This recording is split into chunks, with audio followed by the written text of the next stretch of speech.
हिंदी नाटकों की परंपरा को 3 चरणों में बांटा गया। भारतेंदु युगीन नाटक, प्रसाद युगीन नाटक और प्रसादोत्तर नाटक। प्रसादोत्तर नाटकों में मोहन राकेश जी का स्थान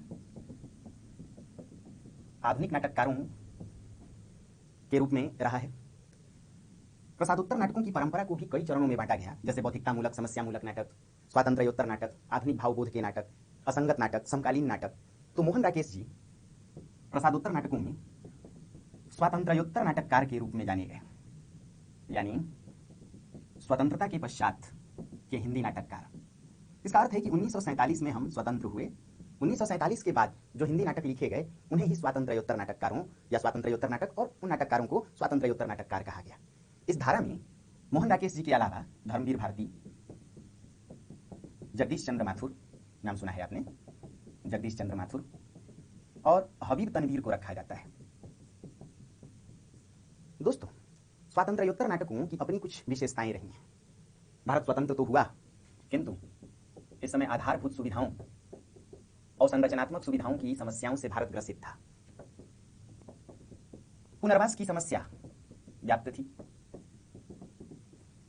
जगदीश चंद्र माथुर ने पहला राजा नामक नाटक लिखा। ये पहला राजा यहाँ तो पृथु, किंतु आप समझ सकते हैं कि स्वतंत्र भारत के पहले राजा यानी पंडित नेहरू के समय जो भी चुनौतियां थीं, कह सकते हैं कि स्वातंत्र्योत्तर नाटककारों ने उन सभी समस्याओं, उन चुनौतियों को अपने नाटकों में जगह दी। तो स्वातंत्र्योत्तर नाटककारों ने एक तो स्वतंत्र भारत की समस्याओं को उठाने की कोशिश की। दूसरी बात कि अंग्रेजों के आने से महानगरीकरण की जो प्रक्रिया शुरू हुई थी, उसने जीवन शैली को बदलने का काम किया था। देखा जाए तो ग्रामीण जनसंख्या विस्थापित होकर के शहरों में पहुंची और शहरों में जाकर एकल पारिवारिक व्यवस्था, उस एकल पारिवारिक व्यवस्था के कारण तनाव, अकेलापन, अजनबियत जैसी कई समस्याएं या आधुनिक भावबोध से युक्त समस्याएं या आधुनिक जीवन विडंबनाएं उत्पन्न हुई। पहचान संकट शहरों में जाकर, महानगरों में जाकर।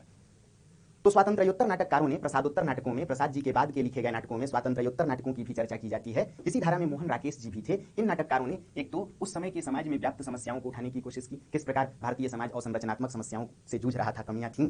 दूसरी बात कि महानगरीकरण की प्रक्रिया जो तीव्र हुई थी, इससे आधुनिक जीवन विडंबनाएं उत्पन्न हुई थी। आधुनिक भावबोध क्या क्या है वो आधुनिक भावबोध? अकेलापन, तनाव, कुंठा, संत्रास, मूल्यों से बेगानापन। दोस्तों, तीसरी बात कि इन आधुनिक विसंगतियों ने कहीं ना कहीं व्यक्ति को, आधुनिकता आई तो व्यक्ति स्वतंत्र हुआ, किंतु समाज अभी भी जड़ बना हुआ था। समाज जैसा का तैसा था, किंतु व्यक्ति स्वतंत्र हुआ था। यह कहा जा सकता है कि स्वातंत्र्योत्तर नाटककारों ने तीसरी बड़ी समस्या के रूप में व्यक्ति और समाज के द्वंद्व को उद्घाटित किया। व्यक्ति यह मान रहा था कि समाज के ऊपर है वह, समाज उसे रोकने वाला कोई है नहीं, और समाज को लग रहा था कि व्यक्ति भला स्वच्छंद हो सकता है तो कैसे। समाज व्यक्ति की स्वतंत्रता का पक्षधर नहीं था और व्यक्ति अपने ऊपर थोपे गए सामाजिक निर्णय को मानने के पक्ष में नहीं था। जाहिर सी बात है, ऐसे में व्यक्ति और समाज के बीच टकराहट, व्यक्ति और समाज के बीच द्वंद्व का उत्पन्न होना स्वाभाविक था। एक तरफ व्यक्ति अपने अस्तित्व के लिए लड़ रहा था। जाहिर सी बात है कि व्यक्तिवादी अवधारणा और अस्तित्ववादी दर्शन को भी इन स्वातंत्र्योत्तर नाटककारों ने उठाने की कोशिश की। दोस्तों, एक और बड़ी समस्या थी कि व्यक्ति स्वतंत्र हुआ, आधुनिक जीवन विडंबनाएं उत्पन्न हुई, इसने विवाह, परिवार जैसी संस्थाओं को कमजोर करने का काम किया। इसलिए व्यक्ति की स्वच्छंदता बढ़ती गई। विवाह और परिवार जैसी संस्था को खारिज करके व्यक्ति महत्वाकांक्षा को महत्व देने लगा। व्यक्ति अपनी भावना में जीने को विवश था या अपनी भावना में जीने को तत्पर था, चाहता था कि वह जिए, किंतु सामाजिक परिस्थितियां उसे जीने नहीं दे रही थी। यह तय है कि व्यक्ति की भावना और समाज के यथार्थ के बीच टकराहट का उत्पन्न होना स्वाभाविक था। मोहन राकेश जी अपने सभी नाटकों में इन्हीं परिस्थितियों को, अकेलापन, तनाव, विवाह परिवार के कमजोर होने के पक्ष को, आधुनिक भावबोध, विडंबनाओं को, व्यक्ति और समाज के द्वंद्व को, व्यक्ति और समाज के बीच व्यक्ति की भावना और सामाजिक जड़ता की टकराहट को उठाने का प्रयास किया। अस्तित्ववादी दर्शन, व्यक्ति अपने अस्तित्व की लड़ाई लड़ना चाह रहा था और समाज था कि जड़ बना हुआ था। तो मोहन राकेश के नाटक में व्यक्तिवादी अवधारणा, अस्तित्ववादी दर्शन केंद्र में है। मोहन राकेश के नाटक द्वंद्व प्रधान रहे हैं। किसके बीच? व्यक्ति की स्वतंत्रता और सामाजिक परिस्थितियों के बीच। मोहन राकेश के नाटकों में स्वतंत्र भारत के बाद की परिस्थितियां उजागर हैं। कितनी बात समझ में आ रही है? दोस्तों, 3 नाटक इन्होंने लिखे। कितने नाटक लिखे? 3। कौन कौन से? पहला आषाढ़ का एक दिन, दूसरा लहरों के राजहंस, और तीसरा आधे अधूरे। आषाढ़ का एक दिन 1958 का नाटक है, लहरों के राजहंस 1963 का नाटक है, और आधे अधूरे 1969 का नाटक है। आप समझ सकते हैं कि 50 के बाद, 50 के दशक और उसके बाद इन्होंने हिंदी नाटक लिखे, इसीलिए इन्हें स्वातंत्र्योत्तर नाटककार कहा गया। दोस्तों, तीनों नाटकों में द्वंद्व उद्घाटित है। तीनों नाटक व्यक्तिवादी अवधारणा और अस्तित्ववादी दर्शन को लेकर के चलते हैं। और इन तीनों नाटकों में एक खास बात है कि पौराणिक पात्र के माध्यम से आधुनिक भावबोध को पकड़ने की कोशिश है। पात्र कैसे हैं? पौराणिक है। कैसे पौराणिक पात्र? आषाढ़ का एक दिन में कालिदास, लहरों के राजहंस में नंद और सुंदरी गौतम बुद्ध के भाई, और आधे अधूरे में नायिका है सावित्री। पात्रों के नाम पौराणिक है, ऐतिहासिक है, किंतु प्राचीन के माध्यम से नवीन को उद्घाटित करना, पुराने में नए के आरोप के द्वारा मोहन राकेश जी ने दर्शाया कि बातों को प्रामाणिक रूप से दर्शाने के लिए इनके पात्र बेशक पौराणिक हैं, किंतु जीवन परिस्थितियां नवीन हैं। आषाढ़ का एक दिन मोहन राकेश के द्वारा लिखित एक ऐसा नाटक है जो आधुनिक भावबोध से युक्त है, आधुनिक जीवन विडंबनाओं को उद्घाटित करने वाला नाटक है, तथा एक द्वंद्व प्रधान नाटक है। दोस्तों, मोहन राकेश जी के नाटकों की सबसे बड़ी विशेषता यह है कि इनके नाटकों में ना तो अंकों की अतिशयता है, ना ही पात्रों की अधिकता है, ना ही दृश्य जटिल है और ना ही दृश्यों की अधिकता है। अर्थात मोहन राकेश जी के नाटक रंगमंच की दृष्टि से भी अत्यंत सशक्त और सहज रहे हैं। यह कहा जाए कि मंच पर अत्यंत सफल रहे हैं तो बात गलत नहीं होगी। नाटक आषाढ़ का एक दिन, इसमें कुल 3 अंक हैं दोस्तों।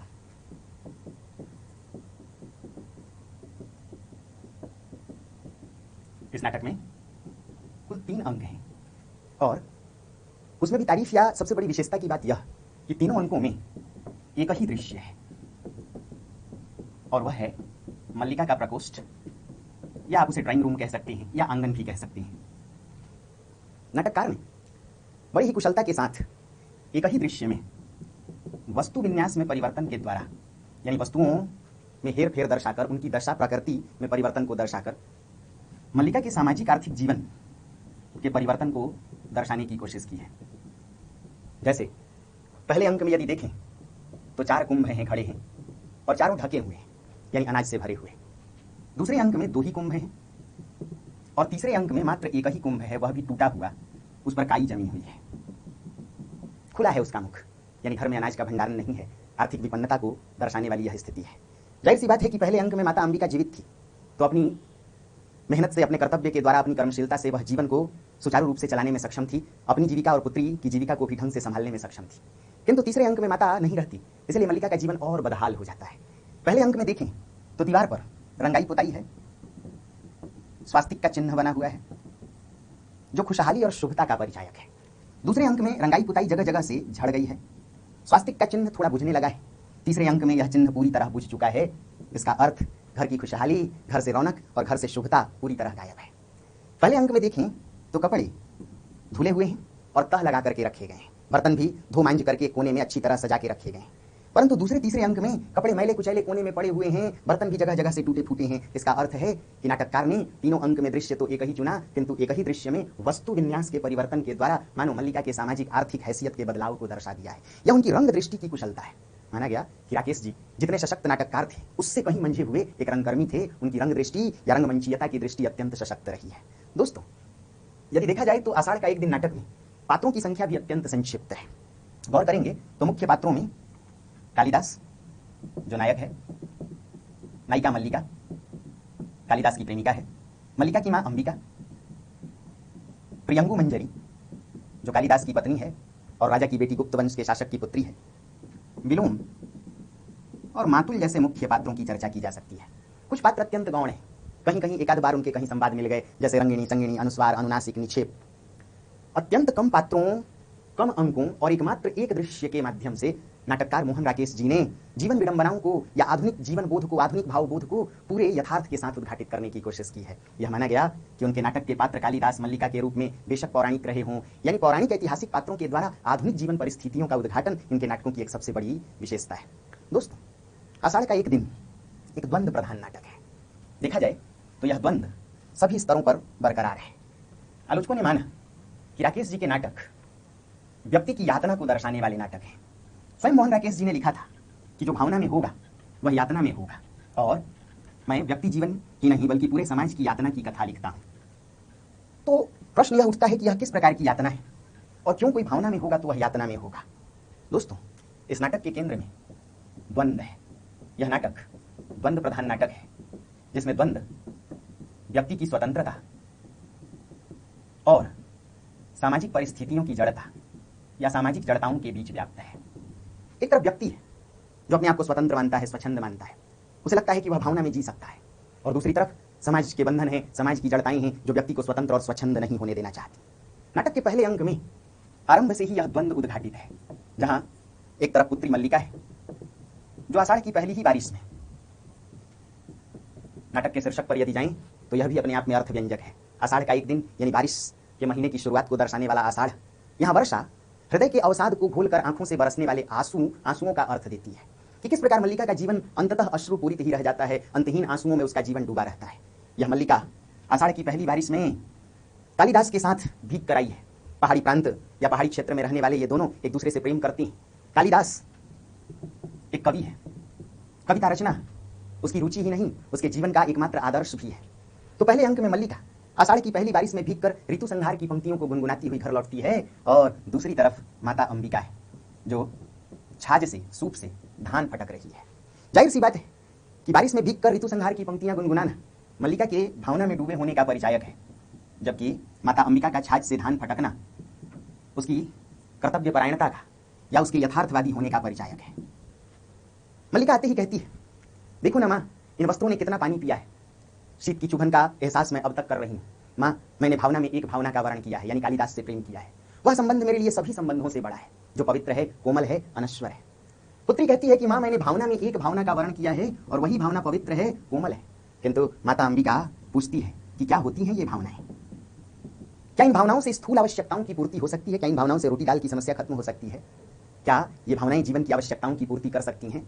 मैं पूछती हूँ, होती क्या है ये भावनाएं? भावना में भावना का वर्ण किया है, जिसे तुम भावना कहती हो वह मेरे लिए छलना और आत्म प्रवंचना है। जाहिर सी बात है कि समाज के कटु यथार्थ से मुंह मोड़कर जो लोग कल्पनाशीलता के सहारे, भावुकता के सहारे जीते हैं, जीवन उनका यातनामय होगा ही होगा। इसलिए राकेश जी लिखते हैं, जो भावना में होगा वह यातना में होगा। जीवन के कटु यथार्थ से मुंह मोड़कर भावनाओं में जीने वाले के लिए कोई जगह नहीं। ऐसे भी देखें तो स्वतंत्रता के पश्चात भावना में जीने वाले या तो आत्महत्या करने को विवश हुए या उनकी हत्या कर दी गई। गांधी जी इसके सबसे बड़े उदाहरण, भावना में जीने वाले। तो यह तय है कि आधुनिक जीवन परिस्थितियों में भावनाओं के लिए कोई जगह नहीं है। आज भावना में जीने वाले मूर्ख कहलाते हैं, इमोशनल फूल कहलाते हैं। और यही वजह है कि मल्लिका भावना में जीती है, किंतु नहीं तो कालिदास का उसे प्रेम पूरी तरह मिल पाता है, ना उस प्रेम को सामाजिक संबंध यानी विवाह के रूप में हासिल कर पाती है, और अंततः तनहा रह जाती है, एकाकी जीवन जीने को विवश होती है। भावनाओं को लेकर पूरी तरह वह तटस्थ है, या यूं कहें कि भावनाओं को लेकर वह पूरी तरह ईमानदार है। कालिदास से पूरी तरह प्रेम करती है, अपना मन पूरी तरह कालिदास को समर्पित किए बैठी है। इसलिए सामाजिक परिस्थितियों के आगे टूटती है और विलोम के साथ एक प्रकार से सामाजिक समझौता करने को विवश होती है। किंतु विलोम को मल्लिका की सिर्फ देह प्राप्त होती है, मन नहीं। मन रहित देह का प्राप्त होना भी एक प्रकार से वारंगणत्व है। आज के जीवन की सबसे बड़ी पीड़ा यह है कि हम जिससे प्रेम करते हैं उससे विवाह नहीं, और जिससे विवाह उससे प्रेम नहीं, क्योंकि भावनाएं तो कोरी और समाज की यथार्थपरक परिस्थितियां कहीं और ले जाती हैं। व्यक्ति इसी द्वंद्व का शिकार है, इसी कसमकश का शिकार है। इसलिए यह नाटक द्वंद्व प्रधान है। नाटक के पहले ही अंक में एक तरफ मल्लिका और माता अंबिका का संवाद आप देख रहे हैं। नाटककार ने बहुत ही कुशलता के साथ इस शीर्षक का चयन किया है कि आषाढ़ का दिन, बादलों का छाना, मेघों का छाना और इन काले बादलों का गरज गरज कर बरसना। जहां युवा दिलों के लिए आह्लादित करने वाला दृश्य हो सकता है, वहीं बूढ़े और बीमार के लिए यह अपने आप में परेशानियों को जन्म देने वाली एक प्राकृतिक दुर्घटना भी है।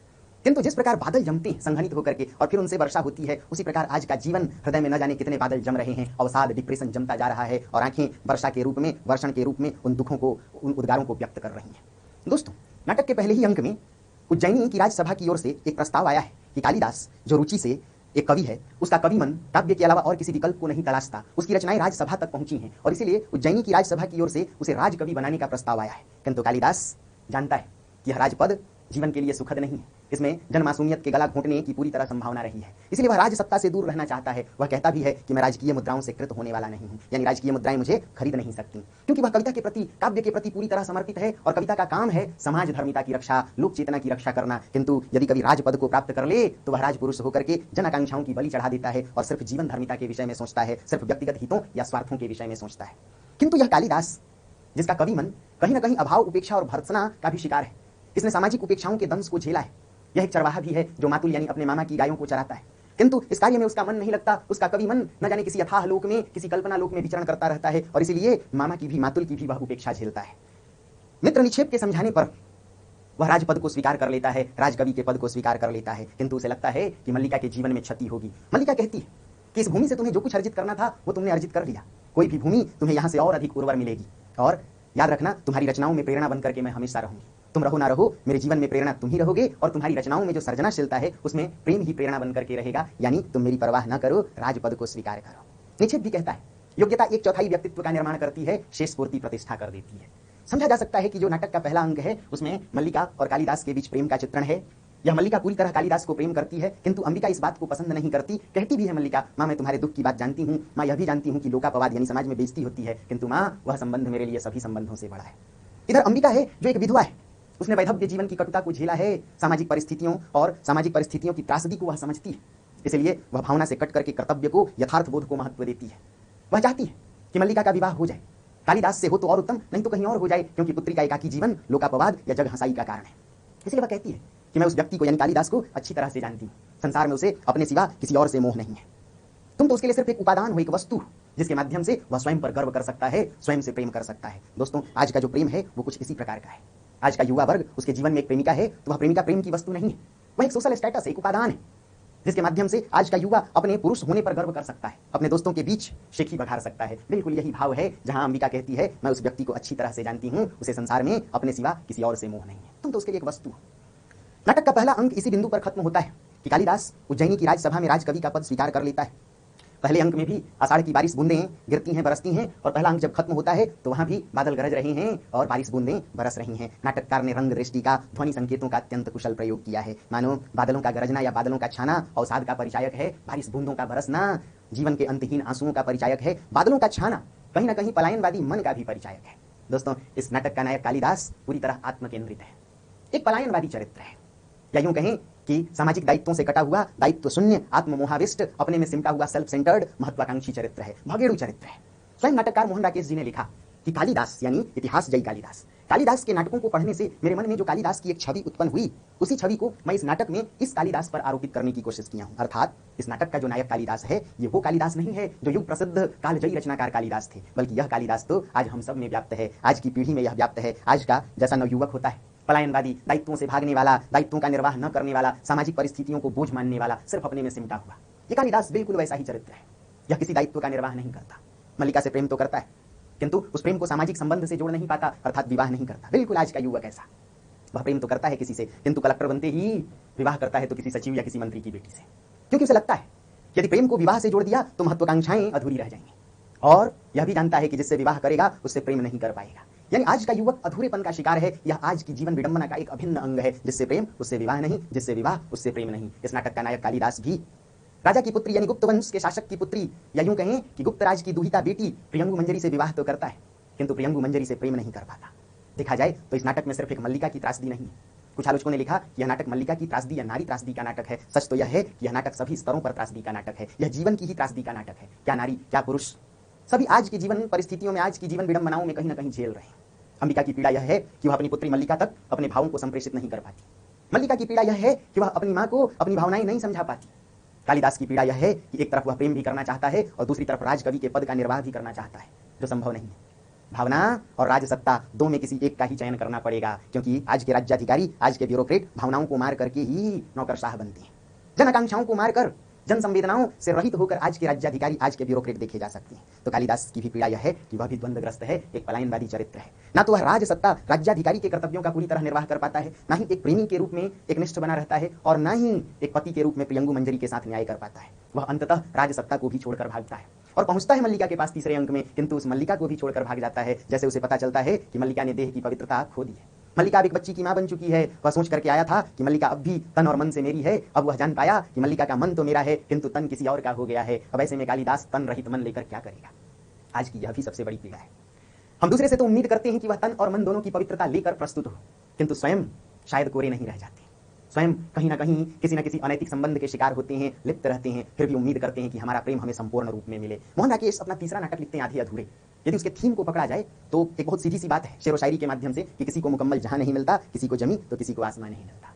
आज की जीवन पीड़ा यही है कि व्यक्ति इसी अधूरेपन का शिकार है। कालिदास देखता है कि मल्लिका देह से मेरी नहीं रही, यानी मन तो अब भी उसका मेरे साथ है, किंतु शरीर की निर्मलता, शरीर की पवित्रता वह खो चुकी है। अंततः वह मल्लिका को भी छोड़कर हमेशा के लिए भाग खड़ा होता है उसके दरवाजे को सटाकर। अर्थात यह कालिदास वह युग प्रसिद्ध कालजयी रचनाकार कालिदास नहीं, बल्कि आज का भटकता हुआ, भागता हुआ, पलायनवादी, दायित्व शून्य, आत्ममोहाविष्ट, आत्मकेंद्रित, सामाजिक समस्याओं को बोझ मानने वाला चरित्र है, आज के व्यक्ति का परिचायक है।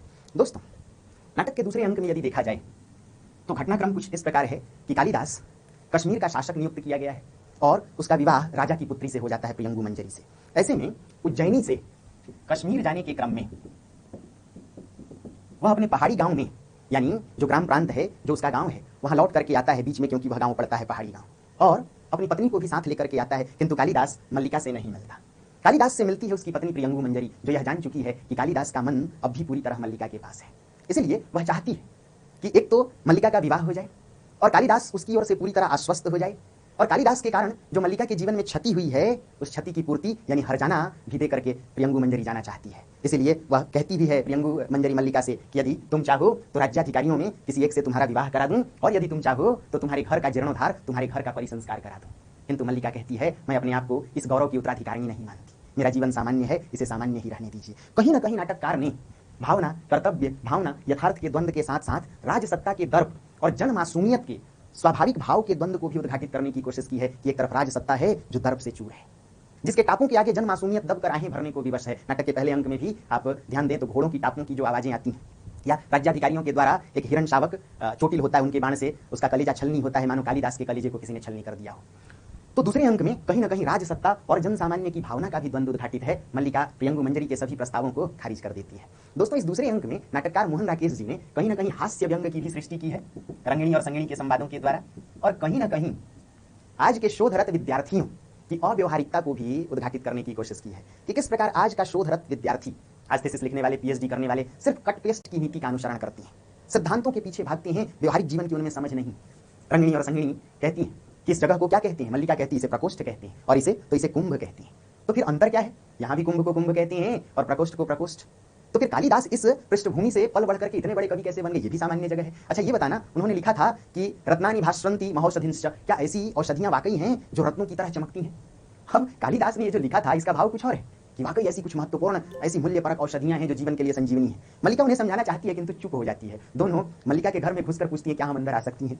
तो समझा जा सकता है कि आज के जो शोधरत विद्यार्थी हैं, अभ्यर्थी हैं, पीएचडी करने वाले, आज के जो थीसिस लिखने वाले विद्यार्थी हैं, उन्हें व्यवहारिक जीवन की समझ बहुत कम है। सिर्फ सिद्धांतों को लेकर कट टेस्ट करने, गाइड को पैसे खिलाने तक ही सीमित है उनका उद्देश्य। किसी तरीके से नाम के आगे बस डॉक्टर लिखवा लें, यही उनके लिए एक बहुत बड़ी उपलब्धि है। मोहन राकेश जी एक तो शोधरत विद्यार्थियों पर व्यंग करते हैं, ऊपर से अनुस्वार और अनुनासिक इन दो राज्याधिकारियों के माध्यम से यह भी संकेत देते हैं कि किस प्रकार आज के राज्याधिकारी, उन्हें व्यवहारिक ज्ञान की कमी है। ये राज्याधिकारी अदूरदर्शिता के शिकार हैं, अकर्मण्यता के शिकार हैं, कर्तव्यहीनता के शिकार हैं।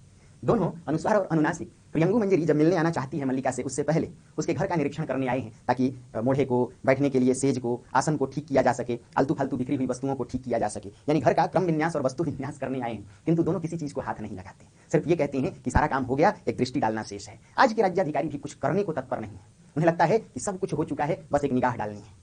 कई चुटकुले बने हैं, वो सुना होगा कि एक फंड पारित होता है तालाब खुदवाने के लिए, फिर राजकोष से एक फंड पारित कराया जाता है कि तालाब के कारण महामारी फैल गई है, इससे लोगों की जान जा रही है, तो उस तालाब को भरने के लिए फंड जारी किया जाए। फिर विजिलेंस वाले बाद में पहुंचते हैं कि तालाब भर दिया गया है, अरे वो कभी खुदाई नहीं था। आज के राज्याधिकारी यथास्थितिवादी हैं। तो नाटक के दूसरे अंक में व्यंग है एक तरफ आज के शोधरत विद्यार्थियों पर भी, और दूसरी तरफ आज के ब्यूरोक्रेसी पर भी, आज के नौकरशाहों पर भी, जो कर्मण्यता को त्याग कर पूरी तरह अकर्मण्य हैं, अव्यवहारिक हैं, अदूरदर्शी हैं। सिर्फ नौकरी चाहिए सबको, लोग चेतना से, समाज की आकांक्षाओं से किसी का कोई लेना देना नहीं, कोई सरोकार नहीं। दोस्तों, तीसरे अंक में सूचनाएं कुछ इस प्रकार हैं कि कश्मीर में जनता भड़क उठी है, सत्ता का तख्ता पलट हो चुका है, और कालिदास शासन को संभाल पाने में पूरी तरह अक्षम होकर या अयोग्य होकर कश्मीर से भाग खड़ा हुआ है। जैसे ही ये बात मल्लिका के कानों में पहुंचती है, मल्लिका को लगता है कि उसका जीवन निरर्थक हो गया। एक सच्चा प्रेम, या जो भी सच्चा प्रेम करने वाले होते हैं, उन्हें लगता है कि मेरे लूट जाने पर भी, मेरे टूटकर बिखर जाने पर भी मेरे जीवन का कोई अर्थ है, क्योंकि जिससे प्रेम किया था वो बन रहा है। मल्लिका को भी लगता है, वह सोचती है कि मैं टूट कर भी अनुभव करती रही कि तुम बन रहे हो, तुम रचना रचते गए और मैं प्राणवान होती गई। यद्यपि तुम मेरे जीवन में नहीं रहे, फिर भी तुम्हारी रचनाओं में मैं सदा रही। तुम्हारी रचनाओं को देखकर मुझे लगता था कि मैं बन रही हूँ, मैं सार्थक हो रही हूँ, और आज तुम मुझे अपनी इसी सार्थकता से इस तरह निरर्थक कर दोगे, सोचा न था। मल्लिका सोच रही है, न जाने कितने भाव उसके मन में एक साथ आ रहे हैं। तीसरे अंक में वह यह भी सोचती है, इस जीव को देखते हो, अपनी बच्ची की ओर इशारा करके, यह मेरे अभाव की संतान है। जो भाव तुम थे वो भाव हो न सका, कोई और बन न सका, यानी मैंने सिर्फ तुमसे प्रेम किया था, और प्रेम नाम का भाव जब मेरे जीवन से खत्म हो गया तो सच पूछो तो यह अभाव की संतान है। विलोम के संपर्क से वह बच्ची पैदा हुई है। जानते हो, मैंने अपना नाम खोकर एक विशेषण पाया है। यह मल्लिका है जो धीरे धीरे बड़ी हो रही है तो मेरी ही पुत्री, किंतु मेरी ही तरह अभाव में जी रही है। और मैं तुम्हारे जीवन में जब तक थी, माँ जब तक जीवित थी, तब तक मैं मल्लिका थी। अब तो समाज के लिए एक विशेषण बन गई हूँ। कोई किसी उपमा से बुलाता है, कोई किसी और उपमा से। अब मैंने अपना नाम खोकर एक विशेषण पाया है। यह मेरे अभाव की संतान है। जो भाव तुम थे वो दूसरा हो न सका। मल्लिका सोचती है, उसे उज्जैनी से और कश्मीर से आए राज्याधिकारी बताते थे या व्यवसायी बताते थे कि कालिदास का अधिक समय वेश्याओं के, वारांगनाओं के सहवास में बीतता है। मल्लिका सोचती है कि व्यवसायियों से मैंने सुना था कि तुम्हारा जीवन का अधिक हिस्सा वारांगनाओं के साथ बीतता है। क्या तुमने वारांगना का यह रूप देखा है? क्या तुमने वेश्या का यह रूप देखा है? अर्थात मेरा शरीर किसी और का हो चुका है और मेरा मन तुम्हारे साथ है। बिना इच्छा के, बिना मन के किसी को शरीर सौंपा जाए तो मन रहित तन का सौंपना, यही वेश्यावृत्ति है। वह कहती है कि क्या वारांगना का यह रूप देखा है? अभी मल्लिका बातों को सोच ही रही थी, कसमकश का शिकार ही थी कि अचानक दरवाजा खुलता है और कालिदास प्रवेश करता है। कई दिनों से लगातार भीगता हुआ, वह ज्वर का शिकार है, बुखार से पीड़ित है, और आते ही कहता है, क्या तुम इस व्यक्ति को पहचानती हो? संभवतः मैं वह व्यक्ति हूं जिसे मैं भी नहीं जानता। जानती हो, एक राज्याधिकारी का कर्तव्य क्षेत्र मेरे कर्तव्य क्षेत्र से अलग था, यानी राजसत्ता के दायित्व अलग थे और मेरा कवि मन अलग था। मैं हर रोज सोचता रहा कि एक दिन परिस्थितियों पर नियंत्रण पालूंगा, उन्हें संचालित कर लूंगा, किंतु उन्हीं परिस्थितियों के हाथों मैं बनता रहा और चालित होता रहा, टूटता रहा। अर्थात परिस्थितियां मेरे हाथों से निकलती गई, अनियंत्रित होती गई। यह कालिदास अब भी अपने प्रेम को लेकर आश्वस्त है। इसलिए वह कहता है तीसरे अंक में मल्लिका से कि मैं जब जब कोई रचना रचता रहा, समझो तुम्हारे और अपने जीवन के इतिहास को दोहराता रहा, और यदि उसके अलावा कुछ लिखने की कोशिश की तो यकीन मानो रचना प्राणवान न हो सकी। मेरी सभी रचनाओं की पृष्ठभूमि यह हिमालय प्रांत है। मेरी रचनाओं में तपस्विनी उमा कोई और नहीं, तुम ही हो। कुमार संभवम की उमा तुम ही हो। हिमालय यही पर्वतीय प्रांत है। अर्थात मेरी रचना की प्रेरणा तुम और ये आसपास का परिवेश है। यानी मल्लिका से कालिदास पहले भी प्रेम करता था, अब भी प्रेम करता है। उसके प्रेम में रत्ती भर भी संशय नहीं है। किंतु यह कालिदास बिल्कुल आज की तरह भगोड़ा पलायनवादी व्यक्ति है। भीतर से बच्ची के रोने कुनमुनाने की आवाज आती है और मल्लिका उस बच्ची को गोद में चिपकाए चिपकाए जैसे लेकर बाहर आने की कोशिश करती है। कालिदास हमेशा के लिए वहां से भाग खड़ा होता है। अर्थात आप ये कह सकते हैं कि इस रचना का द्वंद्व शुरू से लेकर अंत तक बरकरार है। यहाँ द्वंद्व एक रचनाकार की सर्जनात्मकता, एक रचनाकार की प्रेरणा और एक रचनाकार की जीवन धर्मिता के बीच भी व्याप्त है। एक रचनाकार हमेशा यह चाहता है कि समाज का कल्याण करे, किंतु साथ ही यह भी चाहता है कि उसके जीवन का भी कल्याण हो। यदि वह समाज का कल्याण करने जाएगा तो व्यवस्था से पंगा लेगा, व्यवस्था से जैसे विद्रोह करेगा तो उसका जीवन खतरे में आ जाएगा। यानी समाज का कल्याण करने जाए तो जीवन खतरे में, और जीवन का कल्याण करने जाए तो समाज खतरे में, क्योंकि व्यवस्था के हाथों बिक जाएगा। कालिदास ना करता हुआ भी राजकीय मुद्राओं के हाथों बिक चुका था। वह कहता है कि मैं राजकीय मुद्राओं के हाथों बिकने वाला नहीं हूं, किंतु अंततः बिक जाता है।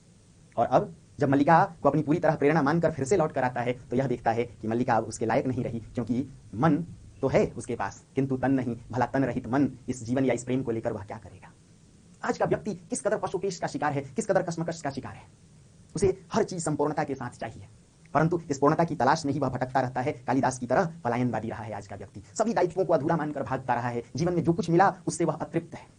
असंतोष का भाव उसके मन में बैठा हुआ है। मल्लिका देखती है कि कालिदास नहीं है प्रकोष्ठ में, उसके पीछे जाना चाहती है, किंतु गोद में रोती हुई बच्ची को देखकर वहीं जड़ हो जाती है, ठिठक जाती है।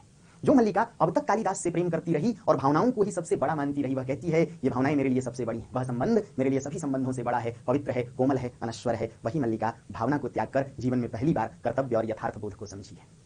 यानी बच्ची रूपी कर्तव्य को बच्ची के रूप में या वात्सल्य के रूप में यथार्थ को समझी है, जो यथार्थ इसकी माँ अंबिका समझती थी। उस समय मल्लिका बच्ची की तरह थी जो भावनाओं के वशीभूत थी। आज पहली बार मल्लिका अंबिका के रूप में, एक माँ के रूप में कर्तव्य बोध से ग्रसित होती है या कर्तव्य बोध से चालित होकर कालिदास रूपी पलायनवादी प्रेम से पल्ला झाड़ती है, यानी उसके पीछे नहीं भागती है। अर्थात कहीं ना कहीं एक संकेत है कि अब तक जो मल्लिका के जीवन में त्रासदी थी अब शायद वह ना रहे, क्योंकि वह कोरे प्रेम या कोरी भावना के पीछे अब तक भागी, अब उसने यथार्थ को जान लिया है।